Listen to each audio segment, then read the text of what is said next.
One of Athens' most prized possessions, the famous double-barrel cannon, was cast in the Athens foundry in 1862 and today stands on the lawn of City Hall.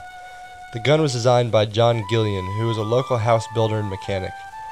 It was financed by a $350 subscription raised by 36 interested citizens, and the casting was supervised by Thomas Bailey. The idea was to connect two cannonballs with a chain and mow the enemy down like a scythe cuts wheat. This type of artillery is commonly referred to as chain shot and was reportedly used by pirates in single-barrel cannons in an attempt to tear down sails. The cannon is a double 6-pounder cast in one piece. Each barrel has its own touch hole so it can be fired independently of the other, and a common touch hole in the center to fire both barrels simultaneously.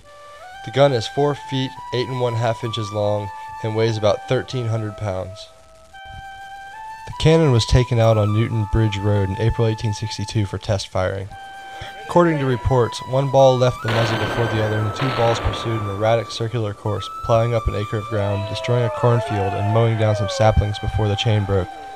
Rumor has it that the balls then adopted separate courses, one killing a cow and the other demolishing the chimney of a log cabin.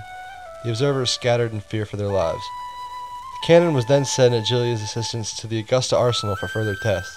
A Colonel Rains tested the gun and reported it a failure for the purpose intended. After several other failed attempts to sell the cannon, Governor Brown placed it in front of the Athens Town Hall as a signal gun and loaded it with blank shot. Dr. Moore was appointed the master of the cannon and was to fire the blanks on approach of any Yankees during the Civil War. The women and children were to gather in the town hall, and the men were to form a circle around the hall and fight for their lives. The Banner reported that on July 23, 1864, the cannon was fired as a warning of the several thousand Yankees occupying the neighboring county of Monroe. The Yankees attacked that next morning, but there was no mention of the double-barrel cannon having a part in these events. The Yankees fought their way through Athens, but for some reason did not destroy the many antebellum landmarks that we still can enjoy today. After the Civil War, the cannon was used for several years to celebrate political victories. The cannon supposedly disappeared in the 1890s for about a half a decade, and when finally recovered it needed repairs on the carriage.